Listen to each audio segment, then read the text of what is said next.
Hello everyone, welcome back to my YouTube channel engineer Ajit sir.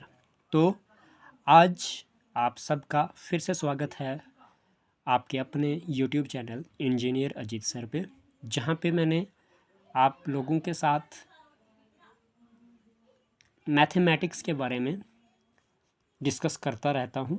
ठीक है, मैंने अपना जो यूट्यूब चैनल है इंजीनियर अजीत सर के नाम से खोला हुआ है। उस पर बहुत सारी चीज़ें जो हैं डिस्कस करता हूँ मैं, लेकिन ख़ास करके जो चीज़ें हैं वो हैं इंजीनियरिंग के रिलेटेड एंड आपके मैथमेटिक्स के रिलेटेड। ठीक है जी। और मैथमेटिक्स जो है मैंने जो एक प्लेलिस्ट बनाई है वो लिखी हुई है मैंने, mathematics from basic to onwards. ठीक है, तो उसमें मैंने बेसिक से लेके ऑनवर्ड, जिसमें आपके पास कॉम्पिटिटिव एग्ज़ाम के लिए भी आपके पास मैथमेटिक्स के कुछ टॉपिक जो हैं मैंने अपलोड करे हुए हैं उसकी वीडियोस। फिर उसके बाद क्लास 10th का पूरा सिलेबस डाला हुआ है। अभी क्लास 11th का मैंने स्टार्ट कर रहा हूँ आज से। तो उम्मीद करता हूँ आप लोग ये जो आज से मैं शुरू कर रहा हूँ क्लास 11th का मैथमेटिक्स को अपने यूट्यूब चैनल पे अपलोड करना, तो आप लोग बने रहेंगे मेरे साथ और आपको बहुत सारी हेल्प हो जाएगी। ठीक है, तो मैथमेटिक्स फॉर क्लास 11। ठीक है, तो इसमें क्या है, इसमें सबसे पहले मैं आपको बताऊं, हमारे पास पहला जो सिलेबस है वो है सेट।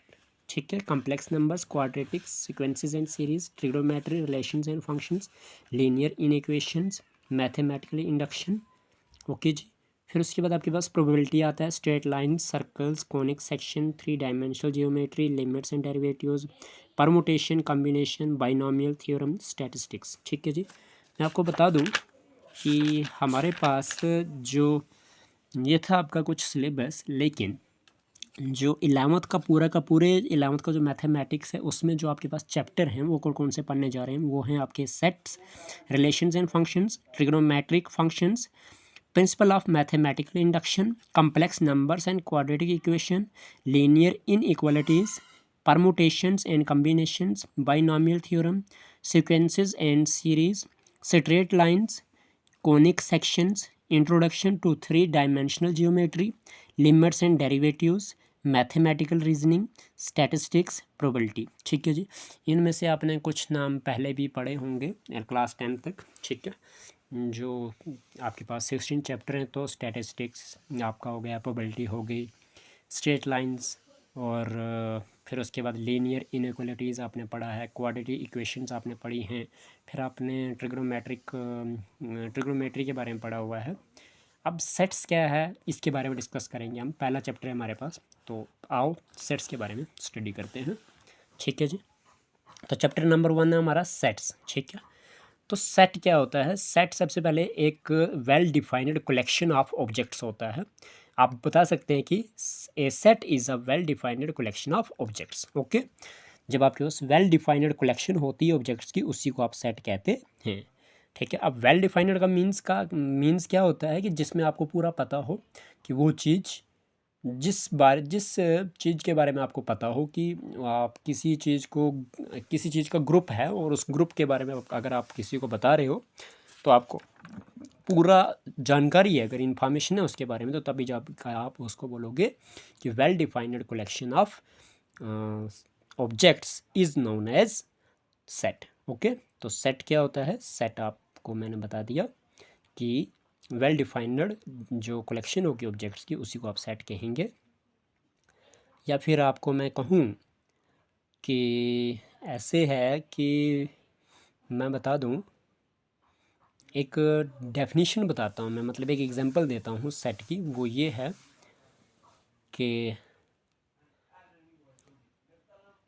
आपके पास अगर मैं बोलूँ कि by well defined collection we mean that, हमारा क्या मतलब होता है कि that given a set and an object it must be possible to decide whether or not the object belongs to the set. कि आपके पास ये पता होना चाहिए कि जो एक ऑब्जेक्ट का जो कलेक्शन होती है वो आपके पास क्या होनी चाहिए, वो उस सेट से बिलोंग कर रही है या नहीं कर रही है। जो ऑब्जेक्ट्स होती हैं उसको आप कलेक्शन की जो ऑब्जेक्ट्स होती हैं उनको आप मेंबर्स कहते हो या फिर एलिमेंट ऑफ सेट कहते हो। ठीक है, फिर उसके बाद आपके पास अगर मैं बोलूँ कि एक बेस्ट सी एग्जांपल दूं कि सेट होता क्या है, तो जैसे कि हम बोले, हाँ देखिए, मैं बोलता हूँ कि the collection of students of class 11th of higher secondary school Malothi, या फिर मलोठी के अलावा कोई भी स्कूल ले लो, ठीक है। तो वो क्या है, वो आपके पास एक सेट है, बिकॉज आपको पता है कि क्लास 11th के स्टूडेंट्स कितने हैं और कौन कौन के स्टूडेंट्स हैं और कहाँ के हैं, आपके पास हाई सेकेंडरी स्कूल के हैं। तो ये आपके पास well defined collection of objects है, तो इसलिए आप इसको सेट कह सकते हो। या फिर आप कह सकते हो कि collection of mathematics teachers of government higher secondary school Ramban बोल दो, या फिर the collection of mathematics teachers of government higher secondary school Doda बोल दो। कोई स्कूल तो कोई भी आएगा ना, बट ये तो बता रहे हो ना आप मैथमेटिक्स टीचर्स हैं, ठीक है, किसी भी गवर्नमेंट स्कूल के। तो आपको पता होगा कि आपके पास अगर आप गवर्नमेंट हायर सेकेंडरी स्कूल डोडा है तो उसके मैथमेटिक्स टीचर्स जो हैं उनकी कलेक्शन के बारे में आपको पता होगा कि आपके हायर सेकेंडरी स्कूल में मैथमेटिक्स के टीचर कौन से हैं और कितने हैं, ठीक है। तो तभी जाके उस कलेक्शन ऑफ ऑब्जेक्ट्स को तभी आप सेट कहते हो जब आप उसके उस सेट के उस कलेक्शन के बारे में आप वेल नोन होते हैं। या फिर जैसे कि आपको एक और चीज़ मैं बता दूं, ये तो आगे एग्जांपल कि मैंने कभी क्लास 11th के स्टूडेंट्स के बारे में बता दिया हाई सेकेंडरी स्कूल के, कभी मैंने मैथमेटिक्स टीचर के बारे में बता दिया हाई सेकेंडरी स्कूल के। तो अब बात करते हैं कि एक एग्जांपल देता हूँ मैं कि the collection of even natural numbers. अगर आप बताएं कि जो इवन नेचुरल नंबर होते हैं उनकी कलेक्शन, आपको पता है इवन नंबर कौन से होते हैं, नेचुरल नंबर कौन से होते हैं, उनकी कलेक्शन को आप कह सकते हो कि ये एक सेट है, ठीक है। तो उम्मीद करता हूँ सेट आपको क्लियर हुआ होगा। सॉरी, अभी बात करते हैं, ये ऑब्जेक्ट बोल रहा हूँ मैं, ऑब्जेक्ट क्या है। तो वेल डिफाइंड कलेक्शन क्या होती है, पता लग गया आपको। वेल डिफाइंड का मतलब ही यही है कि आपको वेल इंफॉर्मेशन है उस कलेक्शन के बारे में, ठीक है जी। जैसे कि मैंने बोला कि आपके हाई सेकेंडरी स्कूल के मैथमेटिक्स के टीचर, तो it means you are well informed about the teachers of your high secondary school, है ना, इन्फॉर्मेशन पक्की है आपके पास, तभी जाके आप वेल डिफाइंड वर्ड को आप ऐड कर रहे हो इस डेफिनेशन में कि a set is a well defined collection of objects, ठीक है। अब ये ऑब्जेक्ट होता क्या है, तो ऑब्जेक्ट बोलो या एलिमेंट बोलो और मेंबर बोलो, आप ए सेट आर सिनोनिमस टर्म्स। मैंने क्या कहा, ऑब्जेक्ट्स बोलो, एलिमेंट्स बोलो या मेंबर्स बोलो, ये क्या है, ये सिनोनिम्स हैं आपस में। सिनोनिम्स क्यों हैं कि मतलब आपके पास ये जो ऑब्जेक्ट्स है या ऑब्जेक्ट्स को ये एलिमेंट्स कहते हैं और एलिमेंट्स को आप मेंबर्स कहते हैं। अब सेट के अंदर जो चीज़ें होती हैं ना उनको ही आप ऑब्जेक्ट कहते हैं, या उन्हीं को आप एलिमेंट कहते हैं, या उन्हीं को आप मेंबर कहते हैं। तीसरी चीज़ लिखी हुई है मैंने कि sets are usually denoted by capital letters. जो सेट होते हैं उनको आप ज़्यादा किससे डिनोट करते हैं, कैपिटल लेटर से, जैसे ए बी सी या फिर X Y Z. Yes, a set A is equal to 1 2 3 4 5 6 so 1 means आपके पास ये सेट कौन सा है, ये सेट आपके पास नेचुरल नंबर का है, ठीक है। The elements of a set are represented by small letters. जो एलिमेंट्स होते हैं जिनको आप मेंबर कहते हो या फिर ऑब्जेक्ट्स कहते हो, वो स्मॉल लेटर से रिप्रेजेंट किए जाते हैं या डिनोट किए जाते हैं। उम्मीद करता हूँ ये चीज़ भी आपको समझ आ चुकी होगी। अभी बात करते हैं कि if A is an element of a set A, अगर आपके पास ए जो है वो एक एलिमेंट है एक सेट ए का, तो we say that a belongs to capital A.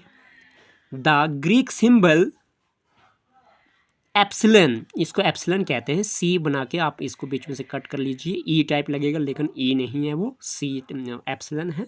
Epsilon is used to denote the phrase belongs to. ये जो बिलोंग्स टू होता है, बिलोंग्स टू को डिनोट करने के लिए हम एप्सिलन ग्रीक सिंबल का इस्तेमाल करते हैं। Thus we write a belongs to A. Small a is the element of capital A, मतलब सेट ए का जो एलिमेंट ए है वो बिलोंग कर रहा है किससे, कैपिटल ए सेट से, ठीक है। मतलब if b is not an element of a set A, अगर बी जो है वो सेट ए का एलिमेंट नहीं है, we write B does not belongs to A. Okay जी, मतलब आपको जो एप्सिलॉन है उसको आपने बीच में से ऐसे कट लगाना है, तो आप इसको बोल सकते हो कि does not belongs. And read B does not belongs to A, यही बात है जी। मैंने जो भी चीज़ लिखी है उस चीज़ के बारे में आपको बताया भी है कि क्या लिखा हुआ है और कैसे इसको स्टडी करना है। Thus, in the set V of vowels in the English alphabet, A belongs to V. देखिए, अगर आप वावल की बात करेंगे, वावल जो होते हैं आपके पास AEIOU होते हैं, 5 होते हैं और आपको पता है। और सेट का नाम हमने वावल वाले सेट का नाम हमने वी रख लिया।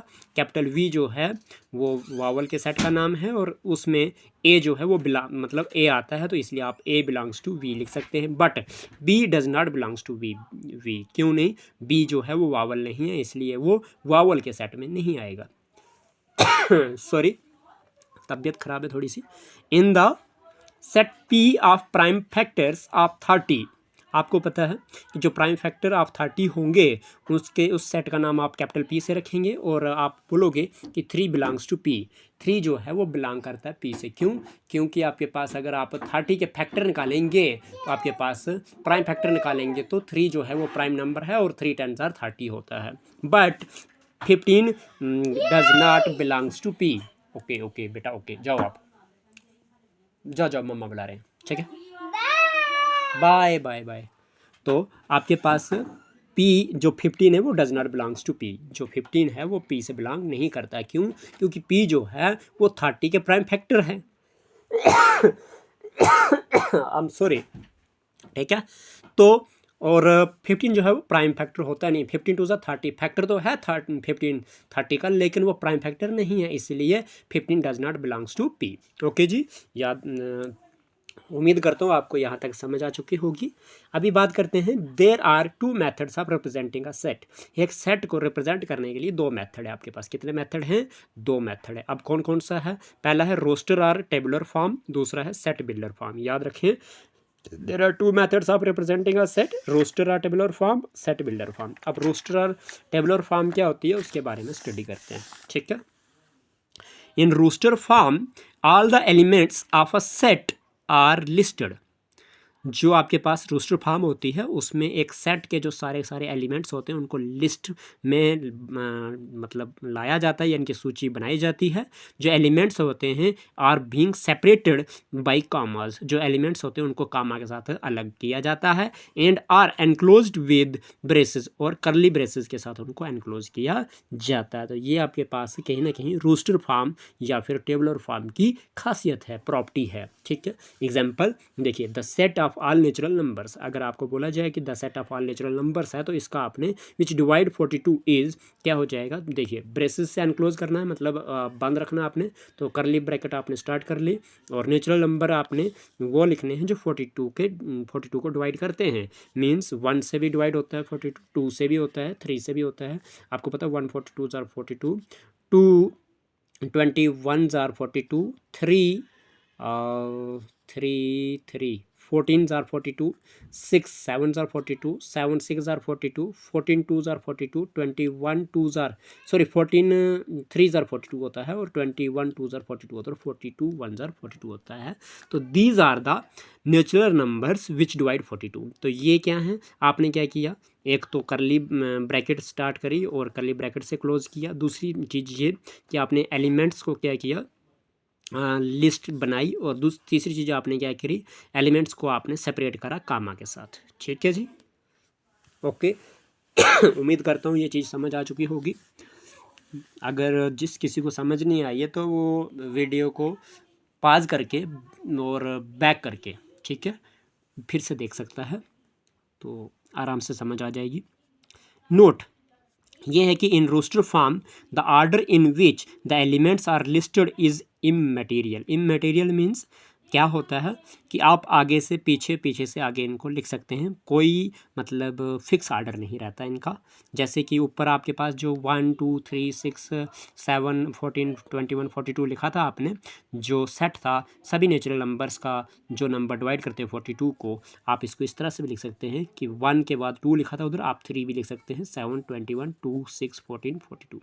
मीन्स मतलब अपने हिसाब से आप जैसे मुझे वैसे लिख सकते हैं, इसका कोई नहीं है, आर्डर का कुछ इसमें लेना देना नहीं है, कि आप कौन सा एलिमेंट पहले लिखते हैं कौन सा बाद में लिखते हैं, इससे कोई आपको कोई इफेक्ट नहीं पड़ता है। बट एक चीज़ है कि आपकी एक तो लिस्ट पूरी होनी चाहिए, दूसरा आपने हर एक एलिमेंट को कामा से सेपरेट करना है, तीसरी चीज़ आपने ब्रेसेस से इसको एनक्लोज करना है।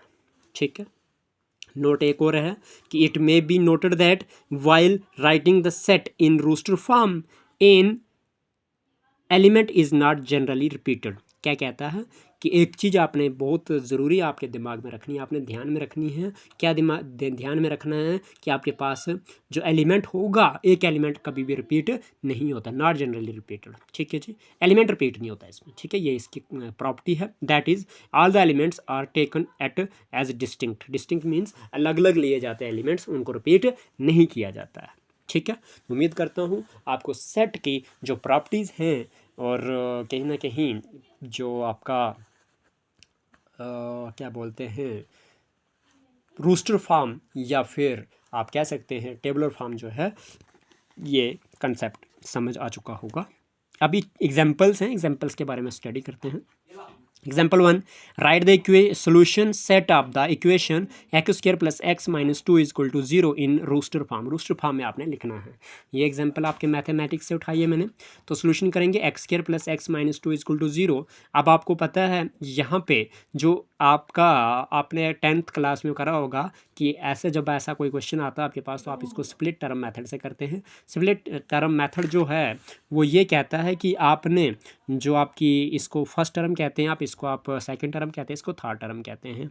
इसमें क्या होता है, इसको सेकंड टर्म को आप मिडिल टर्म भी कहते हैं। और क्या करना होता है आपने स्प्लिट टर्म मेथड में मिडिल टर्म को ब्रेक करना होता है, और मिडिल टर्म को ब्रेक करके आपके पास जो सम है, ये मेरे ख्याल से रेड पेन नहीं है, ब्लू ही है पर फीका है थोड़ा सा। ठीक है, तो हम दूसरा कोई पेन उठाते हैं। तो आपके पास सम जो है वो आपको कितना चाहिए, सम मीन्स जो मिडिल टर्म है, मिडिल टर्म जो है वो प्लस 1x मीन्स 1x चाहिए आपको। सम कितना चाहिए, 1x चाहिए। प्रोडक्ट, जो प्रोडक्ट है, प्रोडक्ट का मतलब क्या होता है कि first term multiply by last term. First term में एक्स स्क्वायर और लास्ट टर्म में -2 मीन्स आपको एक्स स्क्वायर मल्टीप्लाई बाई -2 यानी कि आपके पास माइनस का 2x स्क्वायर चाहिए आपको। ठीक है जी, प्रोडक्ट करके आपके पास -2x स्क्वायर चाहिए और सम करके आपके पास 1x चाहिए। ठीक है, तो आप इस केस में क्या कर देंगे, ये रफ है आपकी। ठीक है, ये रफ जो है इसको बहुत ज़रूरी था मुझे रफ में दिखाना कि किस तरह से हमने इसको करना है। फिर उसके बाद हम क्या कर देंगे इसमें, अगर मैं प्लस 1x को ब्रेक करूँगा तो मैं ऐसे कर दूँगा कि 2x माइनस एक्स, तो जिससे क्या हो जाएगा 2x माइनस, जिस x का ऑप्शन कुछ नहीं तो 1 मानेंगे तो 2x माइनस 1x करेंगे तो 1x बचेगा। अब 2x जो है वो प्लस में है और 1x जो है वो माइनस में है, तो बड़ा वाला अगर प्लस में है तो आंसर भी प्लस में ही रहेगा, तो प्लस का 1x आ जाएगा जो हमें सम चाहिए था। ओके, लेकिन इन्हीं टर्म को हमने देखो मिडिल टर्म को इस तरह से ब्रेक करा हमने कि प्लस करके प्लस माइनस करके आपके पास 1x चाहिए और मल्टीप्लाई करके आपके पास -2x स्क्वायर चाहिए। हो जाएगा, देखिए कैसे, 2 इंटू 1 करेंगे क्योंकि x का कोएफिशिएंट 1 है, तो 2 इंटू 1 करेंगे तो 2 हो जाएगा, प्लस माइनस माइनस हो जाएगा, x इंटू x करेंगे तो x का स्क्वायर हो जाएगा, तो -2x स्क्वायर मिल रहा है आपको इन ब्रेक करी हुई टर्म्स को मल्टीप्लाई करके, और आपके पास ऐड या सब्ट्रैक्ट करके आपके पास 1x मिल रहा है। तो इसी तरह से मैंने क्या किया, x square as it is लिख लिया, प्लस x की जगह ब्रेक करा हुआ लिखा हमने plus 2x minus x minus 2 as it is लिख लिया, इक्वल टू में 0 लिख लिया। फिर उसके बाद आपने क्या कर दिया, इसमें आपने देख लिया कि x स्क्वायर यहाँ पे और प्लस का 2x यहाँ पे, तो इन दोनों में से कॉमन क्या निकल रहा है, x कॉमन निकल रहा है। x को कॉमन निकाल दीजिए, आपके पास यहाँ से x स्क्वायर था तो एक x अंदर आ जाएगा, x इंटू एक्स करेंगे x स्क्वायर हो जाएगा। आपको प्लस का 2x चाहिए तो x बाहर है तो आप प्लस 2 लिख देंगे ब्रैकेट के अंदर, तो आपके पास x इंटू 2 करेंगे तो प्लस का 2x मिल जाएगा। अब आप क्या कर देंगे, अब आपको -x -2 चाहिए, आप क्या कर देंगे, जो इस पहले वाली ब्रैकेट बनी हुई है वो एज इट इज़ ब्रैकेट एक और ब्रैकेट लगा के लिख लीजिए। x प्लस 2 आया था पहले ब्रैकेट में तो x प्लस 2 लिख लीजिए एक और ब्रैकेट में। अब आपको चाहिए क्या, माइनस का 1x चाहिए, आपके पास प्लस का x है तो आप क्या कर देंगे, आप प्लस का x है तो आपको माइनस एक्स चाहिए तो -1 कर देंगे मल्टीप्लाई बाहर, तो -1 इंटू एक्स करेंगे तो माइनस का 1x आ जाएगा। आपको माइनस का 2 चाहिए तो माइनस प्लस माइनस होता है, 1 2 ज़ार 2 आ जाएगा, तो ऑटोमेटिकली ये माइनस का 2 बन जाएगा, इक्वल टू में आपके पास 0 आ जाएगा। ठीक है, विच इम्प्लाइज आपके पास ब्रैकेट के अंदर 2 बार जो है वो है x+2 और ब्रैकेट के बाहर जो है x-1 है, इक्वल टू में 0 आ जाएगा। जहाँ पे आपके पास x+2 इक्वल टू 0 आ जाएगा और आपके पास x-1 इक्वल टू 0 आ जाएगा। जहाँ से आपके पास क्या हो जाएगा, x इक्वल टू प्लस का 2 माइनस का 2 हो जाएगा और आपके पास x इक्वल टू -1 का +1 हो जाएगा। तो x इक्वल टू -2 या 1 हो जाएगा। देयरफॉर आपके पास जो सेट ए है वो क्या हो जाएगा, 1 और -2 हो जाएगा। ठीक है, तो इस तरह से आपने इसको रोस्टर फॉर्म में लिख लिया। ठीक है, डायरेक्ट मैं इसको अगर मैंने करना होता तो मैं इसको डायरेक्ट लिख लेता कि 1 और -2 आ जाएगा इसका आंसर, पर मुझे आपको ये चीज़ समझानी ज़रूरी थी कि आपको भी पता हो कि ये कैसे आपके पास सॉल्व्ड आउट हो के आ गया कि 1 और -2 कैसे बना रोस्टर फॉर्म में x² + x - 2 इक्वल टू 0 का। ठीक है जी, चलिए अभी बात करते हैं एग्जाम्पल 2 में बोला हुआ है राइट द सेट x, इसको सच दैट पढ़ते हैं, जो आप 10th तक पढ़ा था ना आपने, कोलन ये 2 बिंदियाँ जो हैं इसको सच दैट पढ़ते हैं। क्या पढ़ते हैं, सच दैट पढ़ते हैं। तो x such that x is a positive integer, एक तो पॉजिटिव इंटीजर है, okay, and x² less than 40, जो x का स्क्वायर करोगे वो 40 से कम है। ठीक है जी, इन द रोस्टर फॉर्म में आपने बताना है। ठीक है, तो सोल्यूशन लिखेंगे x such that x is a positive integer and x² less than 40, it means a is equal to, ये किसके बराबर हो जाएगा, इसका मतलब ये हुआ कि आपके पास जो x है वो स्क्वायर करके 40 से कम आना चाहिए। ठीक है, जो आप x लोगे वो 40 से कम आना चाहिए और पॉजिटिव इंटीजर होने चाहिए। पॉजिटिव इंटीजर होने चाहिए तो मतलब आप 0 तो नहीं लोगे, पॉजिटिव इंटीजर जो होते हैं वो 1 से स्टार्ट होते हैं, तो 1 का स्क्वायर करोगे तो 1 ही होगा, 2 का स्क्वायर करोगे तो आपके पास 4 हो जाएगा, 3 का स्क्वायर करोगे 9 हो जाएगा, 4 का स्क्वायर करोगे 16 हो जाएगा, 5 का स्क्वायर करोगे 25 हो जाएगा, 6 का स्क्वायर करोगे 36 हो जाएगा, बट अगर 7 का स्क्वायर करोगे 49 हो जाएगा। जो 40 से ज़्यादा है, हमें 40 से कम चाहिए, x का स्क्वायर करके कितना चाहिए, 40 से कम चाहिए, तो x की वैल्यू आप 1 से लेकर 6 तक लिख सकते हैं, बिकॉज आपके पास x की वैल्यू लिखनी है आपने इसमें, और वो x की वैल्यू लिखनी है जिस x का स्क्वायर करेंगे उस वैल्यू का अगर स्क्वायर करेंगे वो 40 से कम आना चाहिए, 40 से ज़्यादा नहीं आना चाहिए। इसलिए 6 6 36 हो गया और 7 7 49 होता है, इसलिए 7 नहीं लिख सकते आप, 6 तक ही जा सकते हो यहाँ पे। तो उम्मीद करता हूँ ये चीज़ भी आपको समझ आ चुकी होगी। एग्जाम्पल 3 कहता है कि right the set A 1 4 9 16 25 so on in set builder form.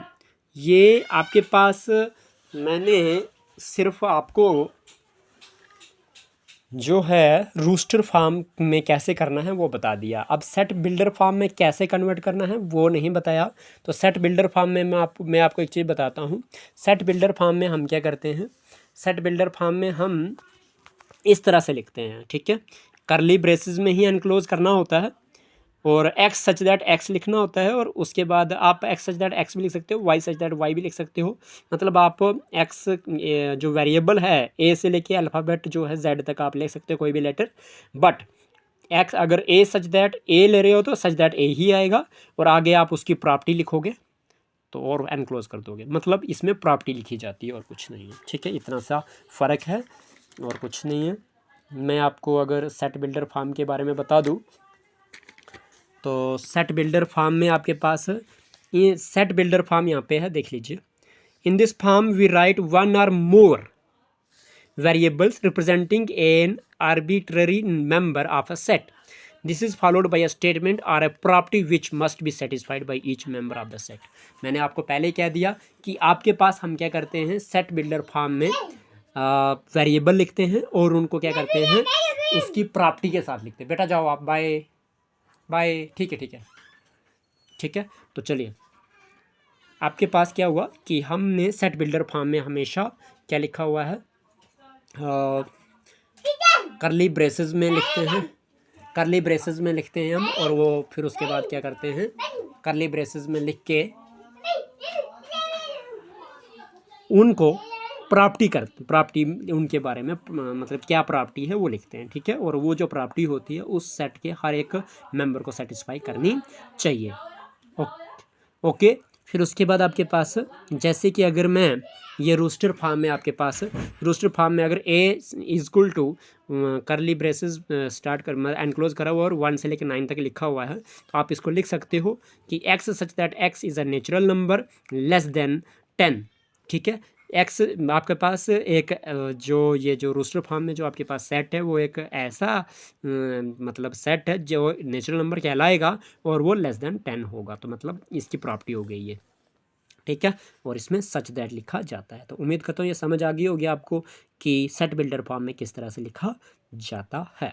ठीक है जी, चलिए अभी हम डिस्कस करते हैं एग्जाम्पल नंबर 3 को कि हम हमारे पास एग्जाम्पल नंबर 3 में बोला इसने कि right the set A 1 4 9 16 25 so on in set builder form.